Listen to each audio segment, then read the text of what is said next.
Hey, in today's lesson, we're going to go over a very simple blues lick.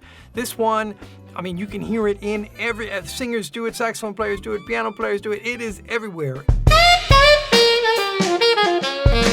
Hey everybody, Jay here with another BetterSax video. Today, I'm just going to show you a very quick, simple blues lick everybody can play. We're gonna go into some more advanced variations, and then I'm gonna play a little bit over a backing track to show you how you can use this on your own.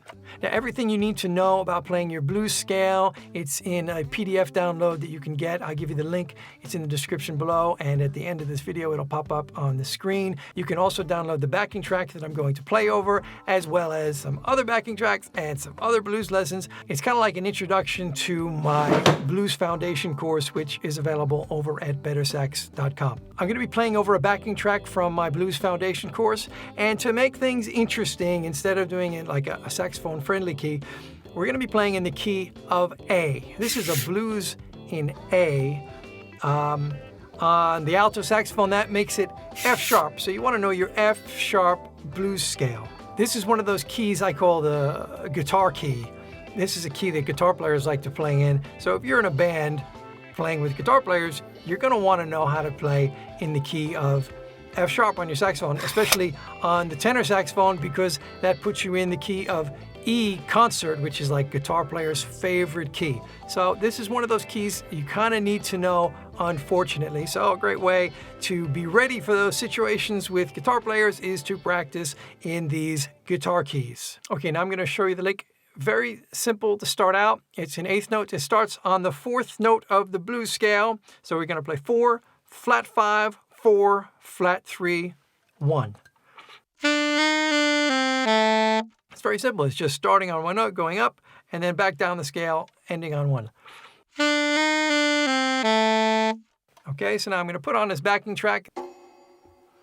Okay, so I'm just going to play the lick starting on beat 1. And again. Now let's try playing it on another beat. Let's try playing it on beat 2. 1, 2, 3, 4, on.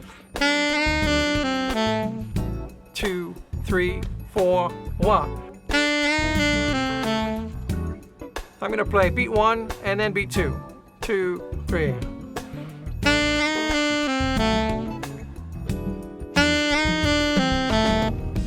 Okay, so now you can hear it, it subtly changes the sound of that lick. Let's try beats 3 and beats 4. See what those sound like. 1, 2. Now beat 4. 1, 2, 3. Now let's go through all of them. 1, 2, 3, 4. Starting on each one in succession. 1, 2, 1, 2, 3. 1, 2, 3, 4, 1. Okay, now on beat 3. 1, 2. Now on beat 4. 1, 2. Okay, so that's like the easy way to start out playing this. You can play it, if you're on alto saxophone, you could play it, you're going to be starting on your B. You could try playing it up the octave, so you practice both. And you just want to get that real smooth. Now, those are, I was just playing eighth notes. So if we want to bring this to the next level, let's make it 16th notes. So I'm going to do the same concept. I'm going to play this lick in 16th notes, starting on beats 1, 2, 3, and 4, so you can hear the difference. And then we're going to take it to another level. Okay, here we go.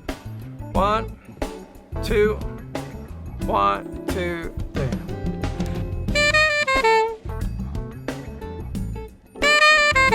Now beat 3, 1.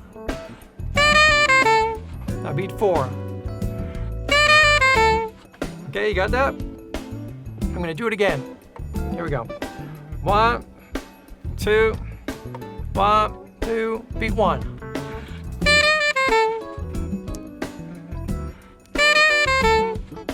1, 2. 1, 2. Okay, so that's another level to practice this lick on. So we have 8th notes starting on each beat. Then we've got 16th notes starting on each beat. It's a good way to get you used to playing things and starting on different beats of the measure. It changes the sound. It makes your improvising more interesting. Now we're going to take this to another level. When we're using 8th notes or 16th notes, we don't have to start on a downbeat. Okay, in the case of 8th notes, we can start on an upbeat. So we're going to try this again, and we're going to start not just on beats 1, 2, 3, and 4, but we're going to start on the and of 1, the and of 2, the and of 3, and the and of 4. Okay, so I want you to listen carefully to what that sounds like, and then try it on your own. Here we go, and of 1. Now, and of 2. Okay, now and of 3. 1. Now and of 4. 1, 2. Okay, so there's 4 more ways to play this lick. Okay, now when we get to 16th notes, we can subdivide each beat into 4 parts, right? 1 E and da, or da da da da. So we're going to start this lick on each of the 4 16th notes. Okay, here we go. 1, 2, 3. Okay, this is on 1. Now, the second one. This is on the and of 1. Now, I'm going to go on the second 16th note and the 4th 16th note. 2, 3, 4.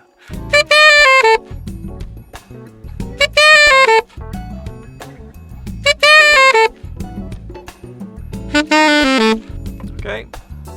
If I do the same thing and play it on the 4th 16th note of the group, it has a very similar sound. Listen to what that sounds like. 1, 2, 3, 4.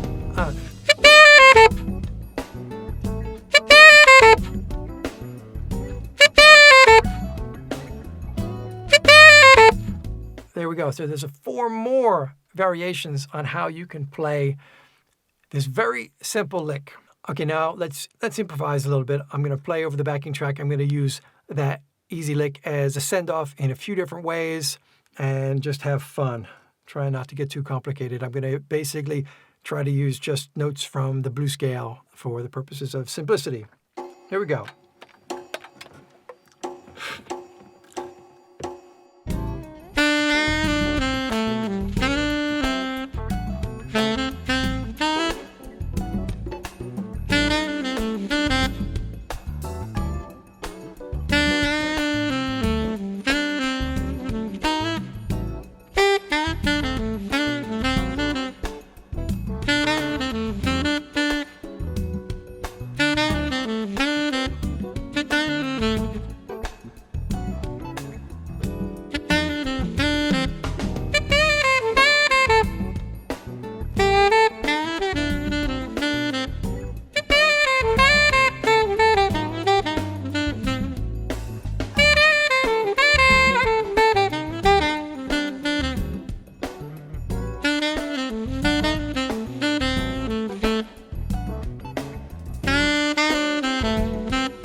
If you got some value out of this video, go ahead and click the thumbs up button. If you're not yet subscribed, get yourself subscribe. Go ahead and share this with anyone else who might be interested in learning how to improvise over the blues and whatnot. Click the link that's on the screen or in the description below to go to BetterSax.com and get your free downloads, and I'll see you in the next video.